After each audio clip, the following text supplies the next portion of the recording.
हमारे सभी YouTube family को बहुत बहुत जय जय श्री सीताराम। जैसा कि आप सभी ने टाइटल पढ़ ही लिया है कि हमारे उपाय काम नहीं कर रहे हैं। कहीं ऐसा तो नहीं है कि हमारे अपने शरीर के अंदर एनर्जी के ब्लॉकेजेस लग गए हैं और हम मतलब प्रयास करे चले जा रहे हैं, लेकिन उन ब्लॉकेजेस को तोड़ने की हम कोशिश ही नहीं कर रहे या हमारे को मालूम ही नहीं है।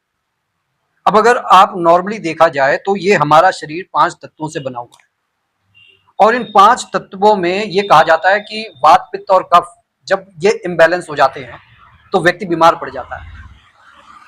इन चीजों को बैलेंस करने के लिए सभी कहते हैं कि आप जो अष्टांग योग है, यम, नियम, आसन, धारणा, ध्यान, समाधि, प्रत्याहार इत्यादि का जब हम समाधि लास्ट स्टेज होती है, जब हम इनको पूरी तरीके से अपने जीवन में ढालने का प्रयास करते हैं। लोग योग को अलग मानने लगते हैं, प्रार्थनाओं को अलग मानने लगते हैं, लेकिन हमारे ऋषियों ने, हमारे जो पूर्वजों ने इसको पूरी तरीके से जीवन में उतार कर रखा।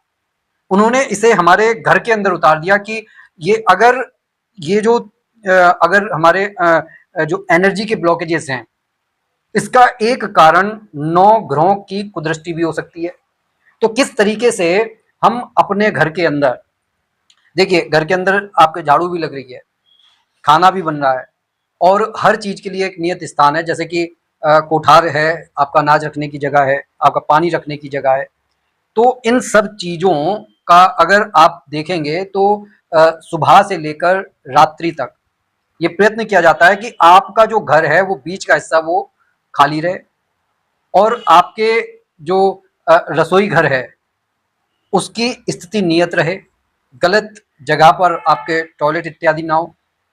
और इसके साथ में जो झाड़ू लगाई जा रही है, जो पोंछा लगाया जा रहा है और किस तरीके से हल्दी जो होती है वो बाहर के दरवाजे पर जो है छिड़की जाती है, झाड़ू लगाकर उसे गीला रखा जाता है ताकि हमारे पर जो राहु केतु के बुरे असर ना पड़े।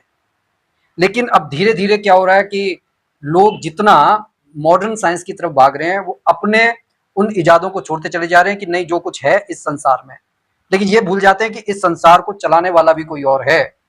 और ये जो नियम कायदे कानून कोई एकदम से नहीं बन गए, हमारे पूर्वजों ने बहुत सोच समझ कर बनाए। जब हम हस्त मुद्राओं की बात करते हैं तब कुछ लोग इन्हें बड़े अनमने भाव से देखते हैं कि भाई इनसे क्या होता है, लेकिन साइंटिफिकली प्रूवन है कि जब आप कोई भी मुद्रा बनाते हैं तो 20 मिनट के अंदर अंदर वहां पर बिल्कुल उसी तरीके की मैग्नेटिक एपिडेंस देखने को मिलती है जैसी साउथ पोल और नॉर्थ पोल में देखने के लिए मिलती है। कई बार लोग ये भी एक अपने आप से धारणा बना लेते हैं कि भाई किसी विशेष दिन पर ही पूजा क्यों की जाए।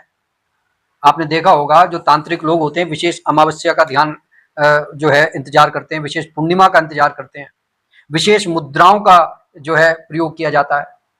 जैसे कि अपने में आत्मविश्वास बढ़ाने के लिए जब हम इस मुद्रा का प्रयोग करते हैं तो ये मुद्रा अपने आप में तो बड़ी सरल लग रही है और सरल दिखने वाली चीजों की कोई वैल्यू नहीं होती। इसीलिए हमारे ऋषि मुनि वो चीज देते भी तब थे जब तक व्यक्ति के अंदर एक जिज्ञासा और एक मतलब जुनून पैदा ना हो, उसके प्रति एक श्रद्धा भाव पैदा ना हो, जब तक वो स्वयं शरण में आकर कहे ना कि नहीं मेरे को इसकी आवश्यकता है, मैं करूंगा। क्योंकि कई बार मुद्राओं का मतलब यह है कि अब आपको बैठना है, किसी भी आसन में आप बैठिए, चाहे सुखासन में बैठिए, चाहे दंडासन में बैठिए, चाहे वज्रासन में बैठिए, चाहे पद्मासन में बैठिए, आपको बैठना है। वो काम एक बोरियत भरा लगता है। अब ये बोरियत भरा काम जब लगता है तो व्यक्ति अपने चक्रास को इम्बेलेंस कर लेता है। जैसे अब हमारे ये शरीर के अंदर जो सबसे पहला है मूलाधार चक्र, जहाँ के देवता गणपति जी हैं और जो विघ्नहर्ता भी हैं, ठीक है। और इनका वाहन है मूषक जो पृथ्वी से जुड़ा हुआ है। पृथ्वी तत्व को, क्योंकि कोई भी आप इमारत बनाएंगे वो पृथ्वी पर बनाई जाएगी, अगर पृथ्वी पर उसकी जड़ मजबूत नहीं है तो हम उस चीज को अपने जीवन में ढाल नहीं सकते। उसी तरीके से फिर स्वाधिष्ठान चक्र होता है। स्वाधिष्ठान चक्र, वैसे मणिपुर चक्र के जो देवता उन्हें विष्णु भगवान और लक्ष्मी जी को माना गया है, लेकिन क्योंकि स्वाधिष्ठान भी जल तत्व है और जल तत्व के देवता क्योंकि विष्णु भगवान है, इसलिए तांत्रिक साहित्यों में ऐसा कहा जाता है कि विष्णु जी यहाँ के अधिष्ठाता देवता हैं, रागिनी देवी हैं। और यहाँ का जो मंत्र है वो वम है। अगर कोई व्यक्ति ओम नमो भगवते वासुदेवाय का जाप भी कर लेता है तो ये तत्व बैलेंस में रहता है। उसके बाद में जो मणिपुर चक्र है, जहाँ का जो मंत्र है, बीज मंत्र है, जो रम है, और हमें मालूम है कि धन की अधिष्ठात्री देवी लक्ष्मी जी का यहाँ पर शासन चलता है, और भगवान विष्णु जो जगत के पालनहार है उनका शासन चलता है। नाभि के लगभग थोड़ा सा ऊपर है, या आप नाभि के बराबर में मान ले, ये आपका मणिपुर चक्र है। ये अगर इम्बैलेंस हो जाता है तो आप ये मानकर चलिए कि जैसे आधार कमजोर हो गया, आपकी क्रिएटिविटी कमजोर हो गई, और जो भौतिक सुख साधनों को प्राप्त करने का ध्यान कमजोर हो जाता है। अब व्यक्ति या तो मतलब उल्टे सीधे विषयों की तरफ भागेगा, और जब भागेगा तो एनर्जी उसकी जो है लीक होगी। इसीलिए ये मुद्राएं बनाई जाती हैं। मुद्राओं का अर्थ ये है कि आप ये मानकर चलिए कि कोई भी योग है, कोई भी आसन है, कोई भी प्राणायाम है, उसका ये मतलब है कि हमारे जीवन में योग हो, घटा ना हो, घाटा ना हो। अब यहां पर हमारा मन हमारे कंट्रोल में नहीं है, हमारा शरीर हमारे कंट्रोल में नहीं है, हमारी जिह्वा हमारे कंट्रोल में नहीं है, हमारे विचार हमारे कंट्रोल में नहीं है। लेकिन जब हम योग से जुड़ जाते हैं तो इन चीजों को हम कंट्रोल कर सकते हैं। इन चीजों के कंट्रोल में रहना मतलब कि अपनी स्वाधीनता को खोना, और इन चीजों को कंट्रोल में रखना यानी कि एक योगी बन जाना। व्यक्ति को भोग से ऊपर उठकर ही वो योगी बन सकता है, और रोगों के खिलाफ लड़ सकता है। वरना ज्यादा भोग भोगने से, भोग भोगने का सिर्फ यही अर्थ नहीं है कि आप कामुक विचारों की तरफ भाग रहे हैं, उसका ये भी अर्थ हो जाता है कि आप जो है सिर्फ आपके विचार उल्टे सीधे फंसे पड़े हैं। अगर आप के विचार हर जगह भाग रहे हैं तो आप कोई भी सॉलिड काम नहीं कर सकते। ये जो मुद्राएं होती हैं, ये उन विचारों, जो आपकी एनर्जी है, उसको बाहर के भाव को रोककर वो अंदर ही दोबारा से घुमा देती है। चाहे हमारा कोई भी आसन है, प्राणायाम है, या हस्त मुद्राएं हैं, और ये जो हमारे चक्रास को, ये जो चक्रास हमारे शरीर के अंदर हैं, इन सब का जब हम कॉम्बिनेशन करके चलते हैं, और इनका कॉम्बिनेशन करने के लिए ये नहीं है कि नहीं आपको पूरे दिन बहुत जबरदस्त साधना करनी पड़ेगी। साधना तो योगी करते हैं, और योगी करते हैं तो उनकी कमांड होती है। अब जैसे कि एक छोटी सी क्रिया है, नौली क्रिया, आप उस क्रिया को कीजिए, अग्निसार को कीजिए, आपको बहुत आराम पड़ेगा, बहुत सारे रोगों से आपको निजात मिल जाएगी। लेकिन वो साधना है, और वो लंबी जब तक आप कर नहीं लेंगे तब तक आपका कंट्रोल भी नहीं हो पाएगा। तो कहने का ये अर्थ है कि आप सुबह उठिए, समय से ध्यान पूजा कीजिए, थोड़ा योगा प्राणायाम कीजिए, आपके चक्रास ऑटोमेटिक बैलेंस हो जाएंगे। मूलाधार चक्र अगर आपको बैलेंस अगर आपका हो गया, जैसे आप नंगे पांव टहलते हैं, घास पर टहलते हैं, अपनी छत पर टहलते हैं, वो ऐसे भी बैलेंस होने लगता है। जब आप भगवान की पूजा करें तो गणपति भगवान को आप विशेष तवज्जो दें, क्योंकि उन्हें विघ्नहर्ता कहा गया है। उन पर दूर्वा आप अर्पित करें, और उसके बाद में कुछ मिष्ठान मोदक वगैरह आप उनको अवश्य अर्पित करें, और फिर बाद में पूरा परिवार उस प्रसाद को ग्रहण कर ले। सुबह शाम आपको गणपति भगवान के नाम का दीपक अपने घर में प्रज्वलित करना चाहिए। आपका मूलाधार चक्र जो है एक्टिवेट होने लगेगा। और इसके अलावा अगर आप उसे जल्दी से जल्दी वो करना चाहते हैं तो आप लम मंत्र का उच्चारण करें। आप ज्यादा नहीं, 10 मिनट तक कर सकते हैं, या फिर आप 11 बार लम करके आप उच्चारण कीजिए, आपको मालूम पड़ जाएगा। ठीक है, तो कहने का सीधा सा अर्थ है, हमारे को कोई भी जो उपाय है, जो व्यक्ति कर रहे हैं, किसी को कोई उपाय बताया गया, वो उपाय करने लगे, एनर्जी के ब्लॉकेजेस पर हम काम नहीं कर रहे, हमारी कंसंट्रेशन बिखरी हुई है, हम एक जगह पर फोकस्ड नहीं है।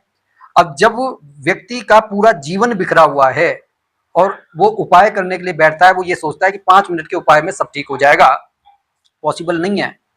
एक लंबी साधना चलती है। इसीलिए जब भी हम हनुमान जी की साधना करते हैं तब कम से कम 11 दिन का जो है एक संकल्प लेकर चलते हैं। संकल्प के साथ में हम ये कहते हैं ब्रह्मचर्य का पालन भी करेंगे, क्योंकि ब्रह्मचर्य का जहां पर पालन नहीं होगा, आपके सारे चक्रास की मतलब वो बैलेंस भी बिगड़ेगा, और एनर्जी जो है वो बाहर फ्लो होगी, और जो एनर्जी बाहर फ्लो होगी आपके चेहरे का नूर उड़ जाएगा। ठीक है, तो कोशिश सिर्फ यही नहीं होनी चाहिए कि कोई उपाय मिल गया है तो बस उसको करने बैठ गए। खास समय पर उपाय करने से पहले, जैसे कि हमारे को मालूम है कि दिवाली का समय आएगा, होली का समय आएगा, जन्माष्टमी का समय आएगा, तो हमारे को पहले से अपने आप को तैयार रखना है। ठीक है, नवरात्रों का समय आएगा, हमारे को पहले से तैयार रखना है। कोई भी अमावस्या या पूर्णमासी आ रही है, हमारे को पहले से अपने शरीर की एनर्जी को बाहर फ्लो होने से रोकना है। फिर आप देखेंगे कि कोई उपाय है, आपको कभी ये शिकायत नहीं होगी कि मेरे उपाय काम नहीं करते। सबसे पहले आपका नियम होना चाहिए कि सुबह आपको उठना है। अच्छा, अब कई बार ये होता है, यार मैं उठना तो चाहता हूँ, मेरा शरीर साथ नहीं दे रहा। जो व्यक्ति बहुत ही बीमार है, भैया धीरे धीरे दवाइयां ले और अंदर एक जुनून पैदा करे कि मुझे उठना है।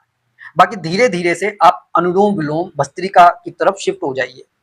आप देखेंगे 2 दिन अगर आपने ढंग से नाड़ी शोधन कर लिया तो आप को अंदर से रिलैक्स मिलेगा, रिलैक्स फील करेंगे, एक पीसफुल जर्नी आपकी शुरू हो जाएगी।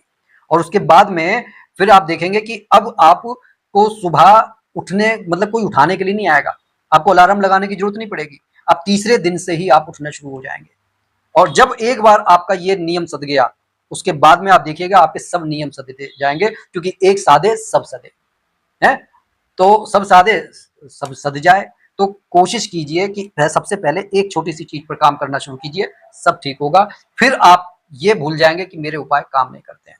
तो कैसे लगी ये वीडियो कमेंट करके जरूर बताइएगा। लास्ट में जाते जाते सिर्फ एक बात कहूंगा कि योग है, प्रार्थनाएं हैं, ये सब एक चीज से जुड़ी हुई है, एनर्जी के बैलेंस से। ठीक है, ये सब एक औज हमारे अंदर जो है डेवलप करते हैं, और वही एनर्जी फिर हम अपने जब अच्छे कामों में लगाते हैं तो हमारे को अच्छे परिणाम मिलते हैं, गलत कामों में लगाते हैं तो फिर शरीर रोगी बनता है और हमारे काम निष्फल हो जाते हैं। तो ज्यादा से ज्यादा इस वीडियो को शेयर कीजिए, और धीरे धीरे हम आपको चक्रास के बारे में, प्रार्थनाओं के बारे में, और बाकी अपने प्रभु श्री हनुमान जी के बारे में कुछ ना कुछ ऐसा जो वैल्यूबल फ्रूटफुल लेकर आते रहेंगे, ताकि आपके जीवन में आनंद भरा रहे। इसी के साथ मैं अपनी वाणी को विराम दे रहा हूं। जाते जाते इतना कहूंगा कि कमेंट बॉक्स में इष्ट देव का नाम लिखना ना भूलें। अगर हाइप बटन नजर पड़ रहा है तो हाइप जरूर दीजिएगा। जय जय श्री सीताराम।